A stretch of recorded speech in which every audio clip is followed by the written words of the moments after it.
주님께서 우리를 지금까지 지켜주셨던 것처럼 방금 찬송처럼 앞으로도 지켜주실 줄 믿습니다.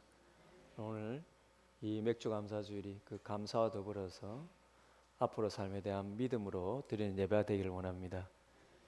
저는 하나님께 주신 마음으로 우리가 이왕 절기로 정하여서 지키는 이런 예배 때에 성찬도 더불어 하면 좋겠다, 그런 마음이 들어서 이 절기 예배 때 성찬식을 같이 합니다. 특별히 감사절에 우리의 육적인 양식을 채워주신 것을 감사하면서 더불어 뿐만 아니라 더 근본적으로는 주님이 우리의 영적인 양식이 되어 주신 것에 대해서 오늘 깊이 감사하고 또 그것을 함께 누리면서 영육 간에 하나님께서 우리에게 복 베푸시기를 오늘 감사하고 바라는 그런 복된 맥주 감사 예배가 되기를 축복을 드립니다. 지난주 우리는 가버나움 회당에서 하나님의 말씀을 가르치고 또 거기서 귀신 들린 자를 치유하시는 예수님을 살펴보았었습니다. 주님께서 메시아로서의 사역을 시작하시는 그때에 그 귀신들이 예수님을 보며 예수님이 누구이신지 그리고 왜 이 땅에 오셨는지를 밝히는데 소리를 지르면서 말하였다고 되어 있었죠. 그러자 회당에서 그 소리를 듣고 또 그 귀신들이 쫓겨나는 모습을 본 가버나움 사람들에 의해서 주님에 대한 소문은 온 갈릴리 사방으로 급속하게 퍼지게 됩니다.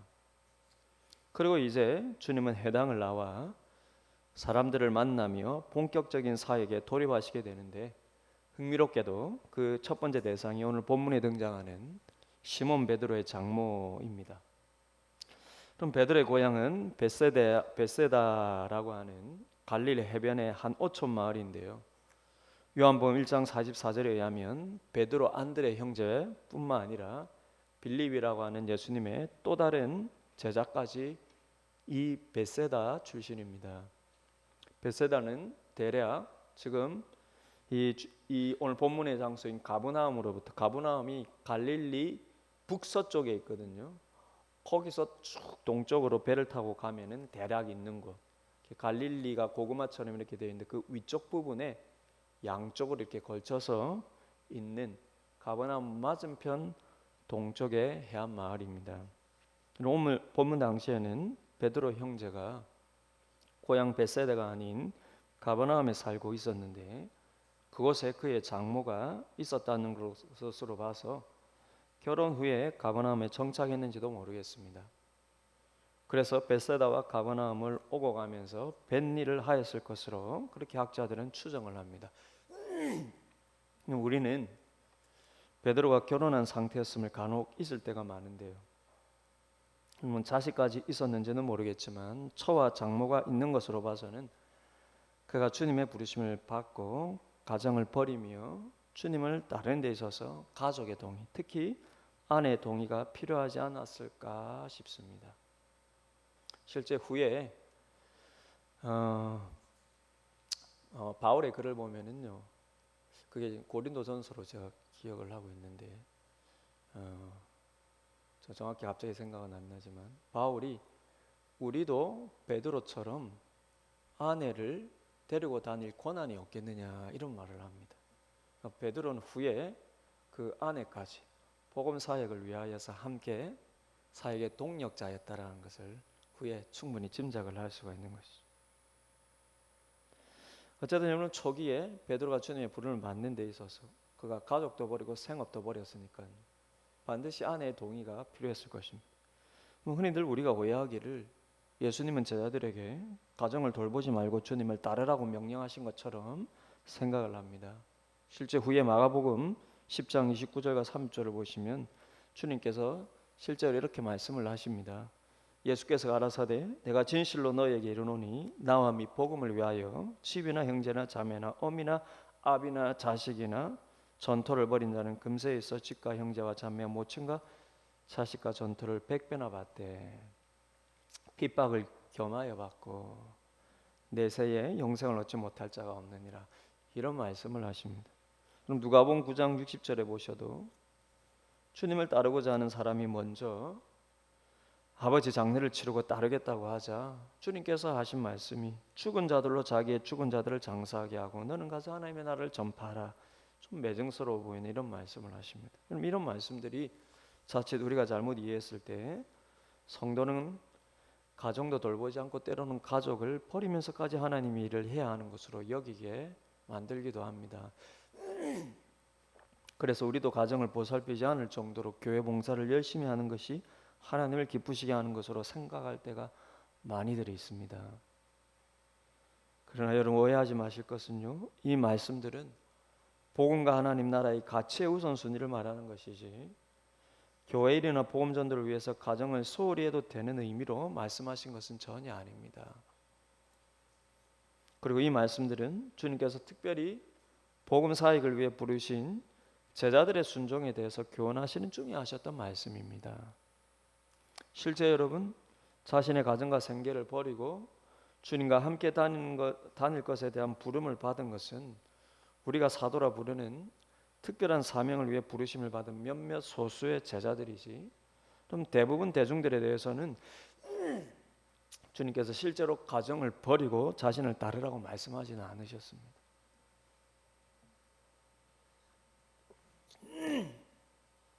물론 여러분 그렇다고 이 말씀들이 이런 대중들에게 주는 메시지는 아니라고 말한다면 더 곤란하겠죠.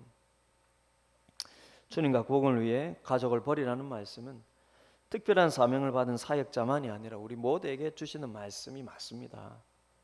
다만 가치와 우선순위의 문제라고 말씀드렸죠. 그러면 자기를 부인하라는 것도 자기를 돌보지 말라는 뜻이 아니죠. 오히려 반대입니다. 신자는 자기를 사랑하고 돌볼 줄 알아야 돼요. 그러나 자기를 부인하고 부정하라는 것은 우리는 본능적으로 나 자신의 가치 우선순위를 매기지 않습니까?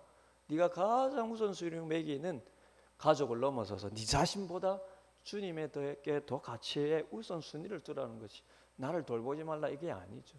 가족을 버리고 떠나라는 것이요. 우선순위와 가치의 문제지 실제 가족을 내팽개치라는 말은 전혀 아닙니다.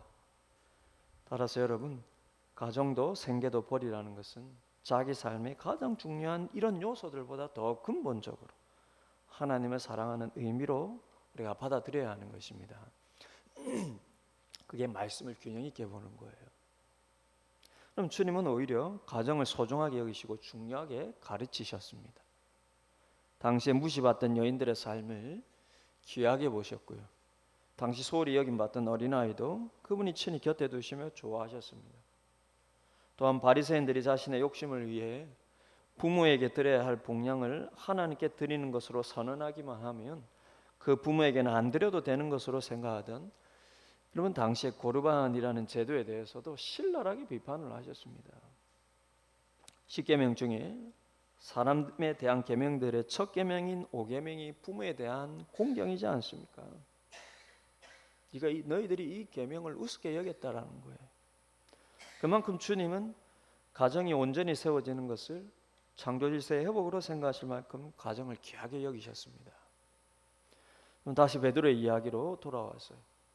베드로도 가족들을 다 내팽개치고 주님을 따른 것으로 우리가 생각하기 쉽습니다. 가장으로서 가족의 생계를 위한 일을 버리고 또 가족까지 버리며 그렇게 예수님과 살겠다고 하면 그의 가족이나 아내나 얼마나 자랑스러워 하겠습니까? 그리고 예수님이 얼마나 원망스러웠겠습니까? 오늘날 갑자기 내 남편이 내 아내가 예수님 따르겠다고 그냥 가정을 다 팽개치고 그냥 생업도 다 팽개치고 가버리면요 그 예수님이 얼마나 짜증스럽고 원망스럽겠습니까? 하지만 오늘 본문의 이야기에서 우리가 느낄 수 있는 것은요 오히려 반대로 주님은 택하여 부르셔서 자기와 함께 다니게 하신 제자들의 가정을 소중하고 따뜻하게 여기셨다라는 것입니다. 어쩌면 그럼 베드로의 아내도 이미 오늘 본문의 주님의 이 따뜻함을 보시면서 그녀도 주님을 따르는 마음의 제자가 되었을 것이고 남편을 기꺼이 그 주님께 보냈을 것입니다. 그러면 자기 생계를 그 가족의 생계는 자기가 책임져야 함에도 불구하고요. 그리고 후에는 베드로와 함께 선교 사역을 하는 동력자가 되지 않았습니까?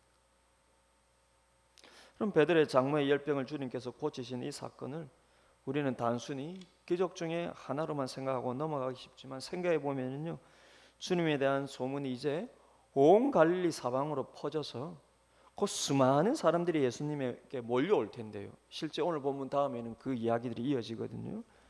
그래서 곧 주님께서 그들을 만나 구체적인 사역을 시작하실 텐데 그 전에 먼저 베드로의 장모를 치유하신 이 사건은 그의 제자들에게 우선 은혜와 따뜻한 사랑을 베푸시는, 즉 자기 사람들에 대한 주님의 따뜻함을 먼저 보여주시는 것입니다. 자기 사람들의 가정에 대한 그 따뜻함을 먼저 보여주시는 것입니다. 그럼 이제 이 사건으로 조금 더 깊이 들어갈 텐데요. 29절을 보시면은 주님께서 가버나움 회당에서 나와서 제자들과 함께 베드로의 집으로 가셨다고 합니다. 그럼 통상 안식일 해당 모임을 마치면은 정오 12시쯤 된다고 합니다. 딱 점심시간이죠. 그래서 아마 식사차 베드로의 집으로 가셨는지도 모릅니다. 그랬다면 베드로의 아내가 식사 준비를 하고 있었겠죠. 그런데 그 집에 베드로의 장모는 열병으로 누워 있다는 거예요.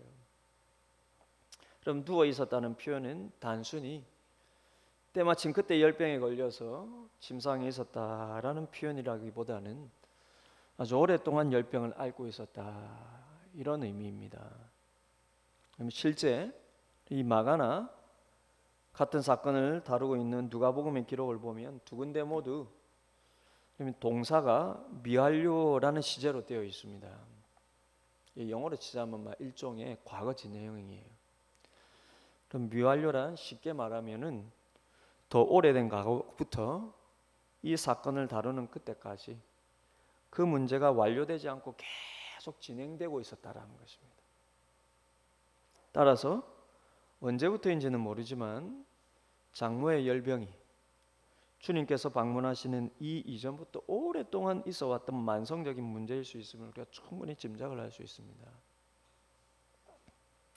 왜냐하면요, 누가는 덧붙이기를 그냥 열병이 아니라 큰 열병, 심각한 열병, 깊은 열병이라는 말을 하고 있기 때문이에요. 그 뉘앙스는 그만큼 오래되었다는 것이겠죠. 그래서 우리말 번역도 누가복음에서 중한 열병을 앓고 있는지라라고 번역을 하고 있습니다. 그 열병이 중하였다라는 것은요, 깊었다라는 것은요, 오래되었다라는 것을 함축하고 있는 것이죠.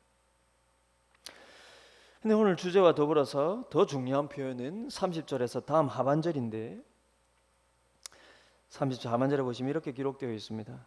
사람들이 곧 그 여자에 대하여 예수께 여짜온대. 그럼 그 여자는 지금 베드로의 장모를 말합니다. 그렇다면 여기서 사람들이란 누구인가? 바로 함께 가버나움 회당에 들어갔던 4명의 제자들, 그리고 29절의 묘사대로 이제 회당에서 나와 예수님과 함께 베드로의 집으로 들어온 4명의 제자들, 곧 베드로 안드레 형제, 그리고 야고보 요한 형제, 이 두 형제들을 가리킵니다. 지금 이들이 주님과 함께 회당을 나와서 점심 식사차 베드로의 집에 왔을 때 제일 먼저 주님께 무엇을 말하는가 하면 그 집에서 만성적인 열병의 고통을 겪고 있는 베드로의 장모에 대해서 주님에게 말해주고 있는 거예요. 그러면 30절을 다시 보시면 우리말로 여짜온데라고 번역을 하고 있지만 헬라어 원문을 보거나 영어 번역본들만 보더라도 엽주다라고 되어 있지 않고요, 그냥 말하다라고 되어 있습니다.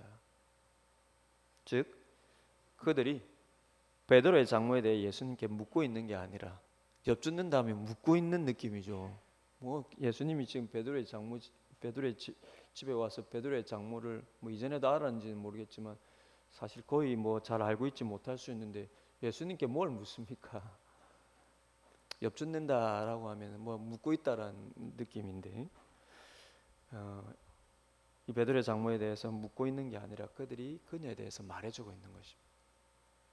무엇을 주님께 말해주었을까요? 가장 분명한 것은 그녀가 얼마나 오랫동안 이 열병의 고통 속에서 힘들어하고 있는지를 말해주는 것이 아니겠습니까? 그런데 이 사정을 베드로만이 아니라 이 4사람이 말하는 것으로 봐서는 짐작컨대 베드로 안드레 형제까지, 이 베드로 안드레 형제뿐만 아니라요, 야고보와 요한 형제까지 베드로 집안의 사정을 잘 알고 있었다는 뜻이겠죠. 아마 이 두 집안이 일종의 업조합을 이루어서 함께 사업을 했을 가능성이 크기 때문에 서로의 집안을 잘 알고 있었을 것입니다. 따라서 어쩌면 요한과 야고보 형제가요, 베드로의 장모에 대해서 주님께 말을 했다면 단순히 이 열병에 대해서만이 아니라 그녀가 얼마나 신실한 신앙을 가졌는지, 또 얼마나 자신들을 포함하여 사람들을 잘 섬겼는지, 이런 그녀의 평소의 삶에 대해서 말해주고 있는지도 모릅니다. 주님, 지금 보십시오. 지금 베드로의 집에 왔는데 베드로의 장모가 이렇게 오랫동안 열병에 안고 있는데 그녀는 이런 삶을 쭉 살아왔고 우리가 너무나 잘 알고 있습니다. 그녀는 이런 신실한 신앙을 가지고 있습니다. 물론 저의 개인적인 짐작이지만 그렇게 보는 이유 중에 하나가 누가복음을 보면 여러분, 누가는 실제 마가와 다르게 그들이 주님께 그녀에 대해서 말하다 이렇게 표현치 않고 정말로 요구하다, 간청하다 그 표현을 쓰고 있기 때문입니다. 어쩌면 우리가 말로 지금 엽주다라고 마가복음에서 번역한 것도 누가복음을 참고하고 있는지도 몰라요. 그래서 이 엽주다라는 것은 묻는 게 아니라 요구하고 있다라는 거예요. 실제 누가복음에서 누가는 그녀에 대해서 말하다가 아니라 그녀에 대해서 요구하다, 간구하다, 간청하다 그 표현을 쓰고 있습니다. 무엇을 간청했겠습니까? 당연히 이 오래된 열병의 고통에서 그녀를 구해달라고 주님께 간청을 했겠죠. 그러니 사위인 베드로만이 아니라 그 생업 파트너이자 같은 제자가 된 야고보 요한까지 베드로 장모에 대한 그녀에 대한 깊은 애정을 가지고 있었다는 것입니다. 그래서 함께 그녀의 문제에 깊은 관심을 가지고 함께 주님께 간청을 하고 있다라는 거예요.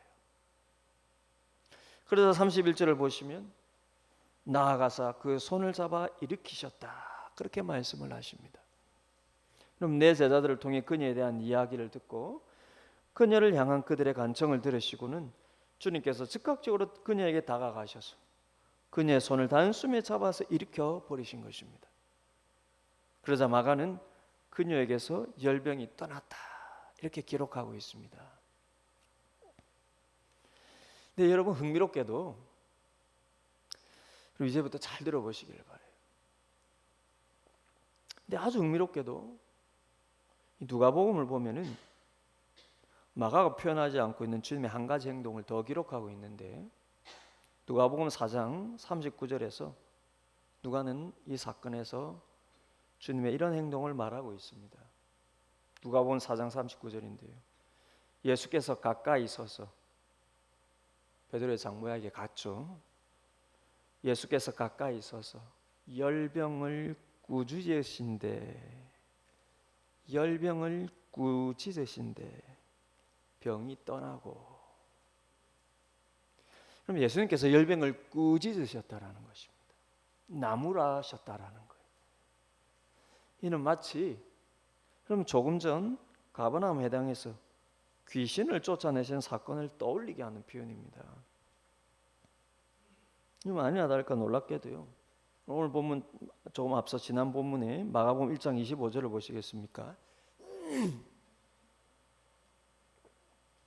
마가복음 1장 25절을 보시면요, 주님께서 귀신을 쫓아내실 때도 하셨던 행동이 똑같아요. 귀신을 꾸짖는 것이었습니다. 마가복음 1장 25절을 다시 보십시오. 예수께서 어떻게 하셨다?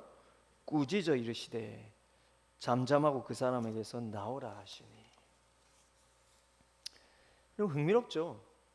이 지금 마가복음 1장 25절에서 귀신들을 향하여서 꾸짖는다라는 헬라어 단어가요, 방금 누가복음에서 예수님이 베드로 장모의 열병을 꾸짖었다라고 할 때 헬라어 단어가 정확하게 일치해요. 똑같은 단어예요. 귀신에게 꾸짖는 거하고 열병에게 지금 꾸짖는 거하고 똑같은 단어를 쓰고 있습니다. 그래서 여러분 누가도 그렇고 마가 역시 오늘 본문에서 열병이 떠나고라고 표현하고 있는 거예요. 누가는 말할 것도 없이 마가 역시 꾸짖는다라는 표현은 쓰고 있지 않지만 그 결과 열병이 떠나고라고 표현합니다. 마치 주님이 귀신을 꾸짖으셨을 때에 귀신이 그 사람에게 떠나는 것과 같은 표현이라는 거예요. 그럼 실제 열병이 떠나다라고 우리말로 번역한 헬라어 표현은 직역하면은요, 그녀를 놓아주다 이렇게 되어 있습니다. 열병이 그녀를 놓아주었다라는 거예요. 그럼 귀신 들렸다라고 우리말 번역이 여러분 무슨 뜻입니까? 귀신이 들렸다라고 우리말로 표현하죠. 그 들렸다라는 게 제가 여기까지는 살펴보지 않는데 그 들렸다는 게 들어왔다는 의미인지 아직까지는 잘 모르겠습니다. 우리는 거기에 생각을 안 해봤죠. 들렸다라는 말이 그 어떤 의미에서 들렸다라는 뜻이 무슨 의미인가? 우리는 그냥 자연스럽게 귀신 들렸다라고 표현합니다. 그런데 헬라어 원문의 표현에 의하면 귀신에게 사로잡혔다. 그러니까 이 사로잡혔다는 건 소나기에 꽉 쥐고 있는 어떤 그런 의미로 보시면 됩니다. 그럼 귀신 들렸다라는 헬라 표현은요, 귀신이 그 사람을 사로잡고 있다라는 표현인데, 따라서 귀신이 쫓겨났다라는 것은 귀신이 그 사람을 사로잡고 있는 그 사람을 놓아주었다라는 거예요. 주님께서 꾸짖으시니 귀신이 사로잡고 있는 그 사람을 놓아주고 떠나버렸다. 근데 지금 주님께 꾸지람을 받은 이 열병이 떠나는 것 역시, 쫓겨나는 것 역시 열병이 그녀를 놓아준다라는 표현을 쓰고 있는 거예요.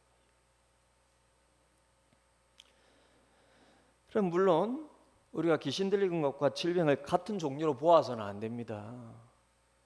그래서 질병의 직접적인 원인을 마치 귀신 들린 것 같은 차원으로 여겨서는 안 돼요. 그렇게 여기면 무리한 반응이 일어납니다. 그리고 그것은 여러분 조금 더 우리의 신앙과 그리고 우리 주변의 사람들에게 덕을 끼치는데도 전혀 도움이 안 돼요. 그걸 실제 구분할 수 있어야 돼요. 그러나 넓은 의미에서 영적인 원리에서 보자면요, 귀신에게 우리의 영과 마음이 사로잡힌 것이나 육체가 질병에 사로잡힌 것이나 모두 하나님을 떠난 타락한 세상의 모든 고통을 요약하고 있다는 것입니다. 하나님을 떠나서요, 사단의 권세 아래 있는 세상이 받는 모든 고통은 직접적이든 간접적이든 크게 두 가지로 나눌 수 있습니다. 하나는 영과 마음의 고통이고요, 그리고 다른 하나는 육체의 고통이죠. 따라서 여러분, 주님께서 이 땅에 오셔서 우리를 사단의 권세에서 해방시키시고 우리를 치유하실 때 우리의 영과 마음뿐만 아니라 우리의 육체까지, 우리의 죄로 인해 매여 있는 이 모든 것들로부터 자유케 하시는 것입니다. 그리고 그것이 하나님의 나라라는 거예요. 물론 우리가 예수 믿는다고 이 땅에서 즉시 내 마음의 모든 문제가 순식간에 해결되는 것이 아닌 것처럼, 또한 우리의 육적인 질병, 모든 질병이나 혹은 나의 육적인 모든 삶의 문제가 즉각적으로 해결되는 것은 아닙니다. 목사님, 그런 말은 나도 할 수 있겠습니다. 그러나 그게 현실이에요. 잘 들어보시기를 바랍니다. 그럼 우리가 믿어야 할 것은 주님께서 우리에게 가져다 주신 하나님의 나라란 무엇인가? 곧 우리가 죄 아래 당할 수밖에 없었던 영육간의 모든 억압으로부터 참된 해방과 자유를 주는 나라라는 것입니다. 우리가 그것을 믿어야 합니다. 따라서 우리가 마음으로든 육체로든 고통 속에 있는 모든 문제를 주님께서 모르지 않으신다는 것에 대한 확신을 우리가 가지고, 더 나아가 그것으로부터 우리를 자유케 하실 것을 간구를 하되, 비록 이 땅에서는 즉각적으로 완벽하게 이루어지지 않을지라도 그것이 완전히 주어질 영원한 하나님 나라가 우리에게 약속되어 있음을 믿음으로 깊이 깨달으면서 소망을 잃지 않아야 한다는 것입니다. 이 하나님 나라에 대한 이 땅에서 가진 우리의 신앙의 균형 잡힌 모습이라는 것입니다. 그럼 지난주 우리가 살펴보았던 대로요, 이 땅에 사는 동안 우리는 모두 악한 영들로부터 마음의 영향을 받고 있습니다. 그들이 우리를 완전히 지배하지는 못하지만 끊임없이 우리의 마음에 악한 영향을 주려 하고 있고, 실제 우리는 그 영향을 받고 있어요. 우리의 생각과 감정을 그럼 악한 영들은 끊임없이 간섭하고 통제하려 하고 있습니다. 그러나 동시에 우리의 마음에는 이미 하나님의 나라가 임하였기 때문에 우리는 성령의 지배와 통제를 받고도 있습니다. 이걸 여러분 깨달을 수 있어야 돼요. 바울이 여러분 뭐라고 얘기했습니까? 이 땅에 사는 동안 우리의 마음은 성령의 소욕과 죄의 소욕이 안에서 더불어 싸우고 있다. 그게 우리의 현실입니다. 우리가 예수 믿는 순간 성령께서 우리의 마음의 주인이 되셨지만, 더불어 이 땅에 사는 동안 악한 영들이 우리에게 영향을 마음에 주고 있고, 실제 우리는 받고도 있습니다. 여러분, 그것이 더 일시적으로 우리의 마음을 더 크게 지배하는 여러분 그런 때도 있습니다. 따라서 여러분 우리가 지혜로울 필요가 있어요. 즉 영원한 그분의 나라가 올 때까지 이 땅에 사는 동안에는 우리의 마음을 유혹하는 악한 영들의 방해를 너무나 이상하게 여길 필요는 없고요. 동시에 그렇다고 그것을 너무나 당연하게 여겨서도 안 된다는 것입니다. 그러면 어떻게 하라는 것이었습니까? 내 마음에 불안한 생각이 일어나고 내 마음에 억울함과 분노의 감정이 조절되지 않을 때, 그럴 때 그것을 너무 실망하고 좌절할 것만이 아니라 그것을 자연스럽게 받아들이면서, 그리고 동시에 내 마음을 통제하려는 악한 영들을 성령께서 몰아내시고 내 생각이 주님의 말씀, 그리고 내 감정이 성령께서 주시는 평안과 소망으로 지배될 수 있도록 그때마다 기도해야 하는 것이죠. 이게 신자의 삶입니다.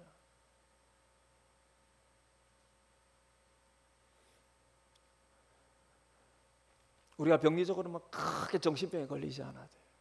지난주 말씀드렸듯 우리는 순간순간 악한 영들에게 영향을 받기 때문에 때로는 여러분 그것이 폭발적으로 감기로 나올 수도 있습니다. 순간적으로 힘이 들겠지만 그걸 너무나 이상하게 여길 필요 없어요. 왜냐? 그러면 이 땅에서의 현실을 영적으로 그렇게 알 때 우리가 대처를 할 수 있는 것입니다. 아, 이게 이 땅에서의 자연스러운 우리의 일이구나.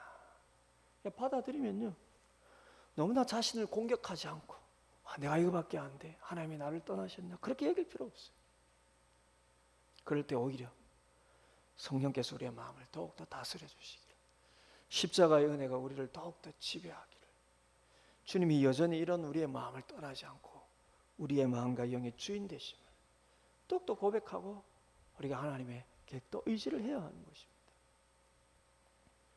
근데 마찬가지로 여러분, 우리의 질병 또한 그러하다는 것입니다.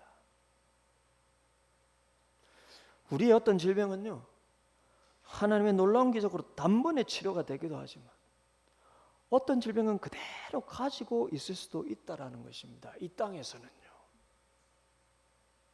주님께서 베드로 장모의 열병을 치유하셨다고, 근데 모든 병들이 이후에도 계속 치료받은 것은 당연히 아니겠죠.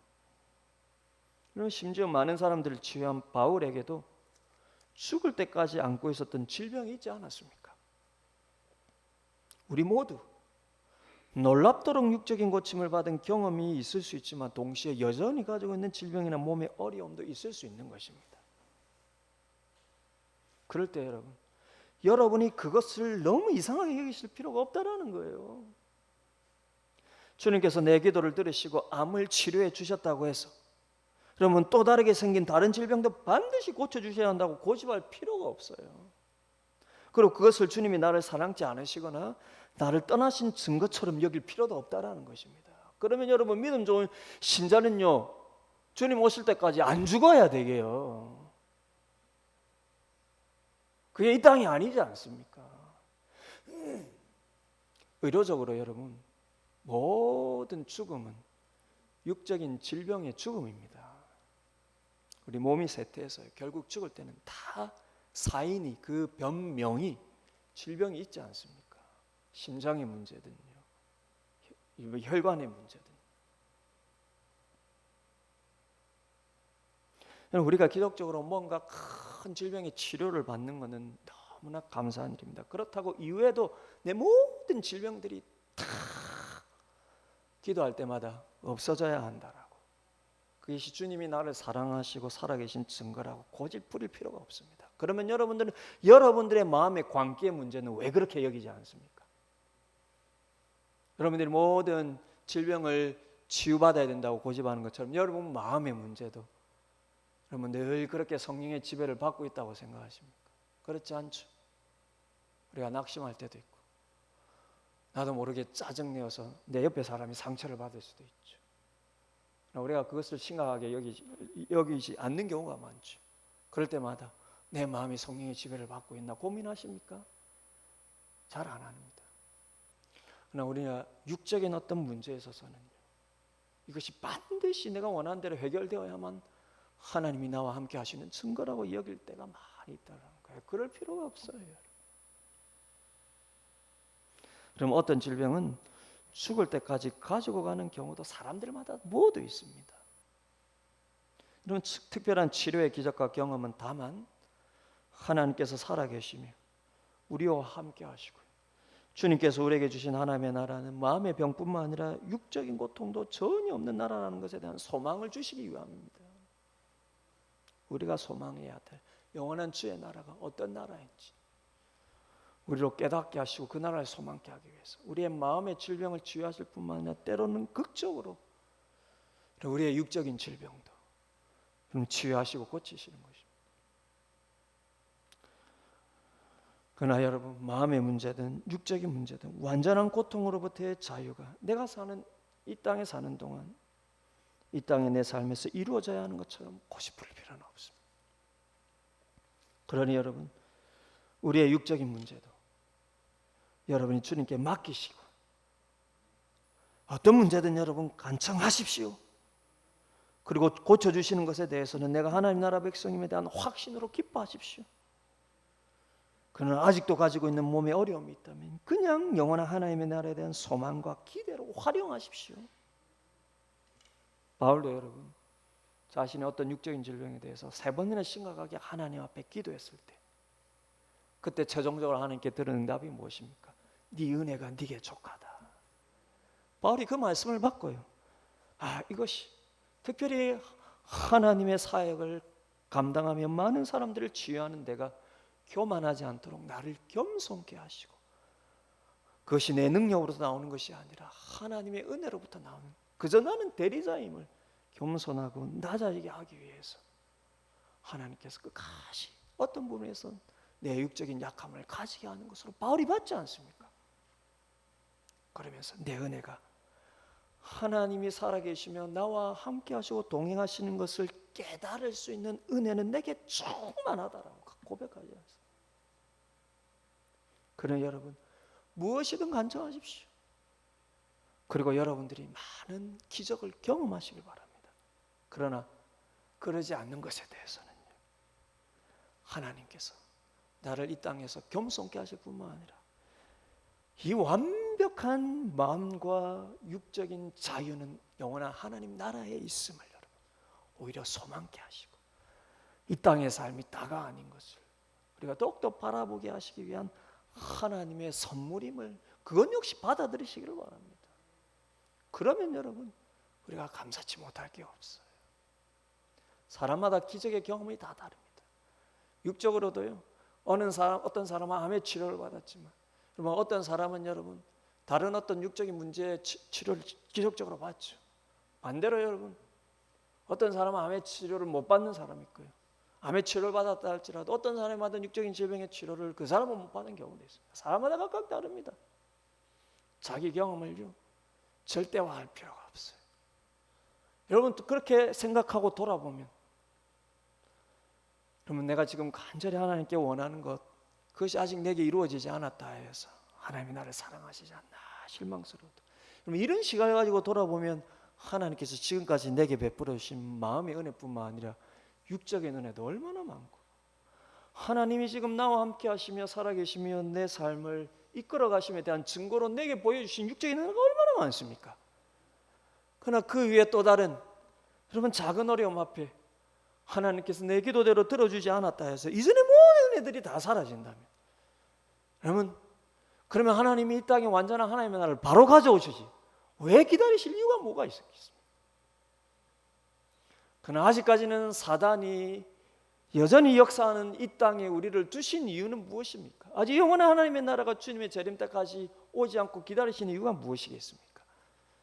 그 나라를 사모하며 우리로 하여금 검성케 하시며, 마음의 어려움이든 육적인 어려움이든요, 그 속에서 오히려 우리를 낮추시며 우리의 뜻대로 되는 하나님의 나라는 우리의 뜻에 달려있지 않고 주님의 뜻에 달려있고 주님의 나라에 달려있음을 우리로 더 의지하게 하시는 것입니다.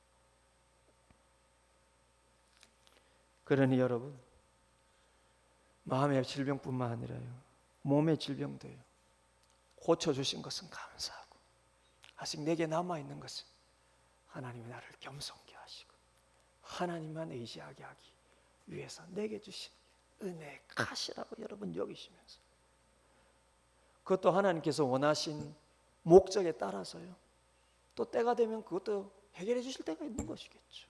또 어떤 것에 대해서는 정말 죽을 때까지 우리에게 가져가게 하실 것도 있을 수 있는 거겠죠. 우리는 모릅니다. 그러니 무엇으로도요, 하나님께서 여러분과 함께 하시며 여러분의 사랑하시는 증거로 삼으시되, 반대로 하나님이 나와 함께 하지 않는 것은 아닌가라고 하는 원망이 되지 않게 하십시오. 그러면 마치 여러분의 마음의 어려움을 이상하게 여기지 않는 것처럼 여러분이 온전히 영육간에 하나님의 통치를, 마음의 여러분 통치를 받는 것처럼 몸의 어려움 역시 이상하게 여기지 않고도 주님의 통치를 여러분들이 온전히 받을 수 있는 것입니다.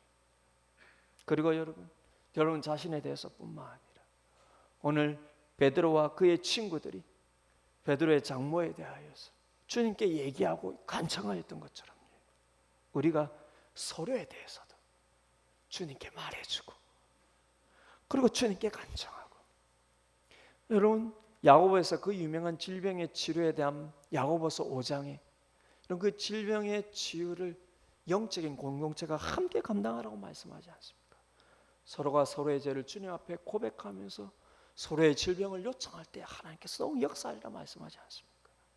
그러면 나의 마음의 어려움이든 육적인 어려움이든 나의 어려움에 대해서는 하나님의 은혜를 간청하면서 하나님께 모두 맡기면서요, 오히려 우리는 더욱더 내 가정에 나의 식구들을 돌아보는 가운데 하나님, 내 가족들의 문제에 대해서 하나님께 얘기하고, 영적인 가족으로서는 우리 교회가 서로에 대해서 그 어려움을 하나님께 말해주고요, 하나님께 요청해주고요.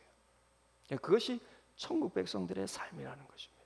그럴 때 우리의 가정이 마음의 어려움뿐만 아니라 육적인 어려움 가운데서도 하나님의 은혜가 끊어지지 않을 것이고요, 우리 교회 역시 그럼 더욱더 마음과 육적인 풍성함을 함께 하나님 앞에서 누릴 줄 압니다. 그러면 그렇게 여러분 영육간에 하나님의 통치를 온전히 받으시고, 어떤 문제든 우리 자신의 뿐만 아니라 서로에 대해서도 그 사람이 당하는 마음의 어려움이든 육적인 어려움이든 그것을 이상하게 여길 것이 아니라 오히려 하나님께서 그에게 주시는 연단의 과정으로 보고 우리가 서로가 서로를 돕고 주님께 말해주고 간청하면서 하나님 나라를 함께 느끼고 누리는 여러분 자신뿐만 아니라 여러분의 가정, 그리고 복된 우리 교회가 되기를 주님의 이름으로 축복을 드립니다. 오늘 맥주 감사주일을 감사를 하면서 이제 성찬을 받을 텐데, 특별히 오늘 우리가 말씀을 생각하면서 우리 같이 한번 기도할 때, 주님, 우리의 베푸신 영육간의 이 모든 은혜를 감사합니다. 그러나 우리가 여전히 마음의 어려움이 있고 육적인 어려움이 있지만 주님, 우리가 이것을 이상하게 여길 것이 아니라 하나님께서 우리를 더욱 낮아지게 하시고 우리가 더욱더 완전한 하나님의 나라를 바라보게 하신 하나님의 은혜인 것을 우리가 고백하면서 더욱더 하나님을 바라보며 영육간에 주시는 복된 은혜를 계속해서 누릴 수 있는 우리가 되게 하여 주옵소서. 우리 오늘 그렇게 말씀을 생각하면서 같이 한번 기도하기를 원합니다. 기도하시겠습니다.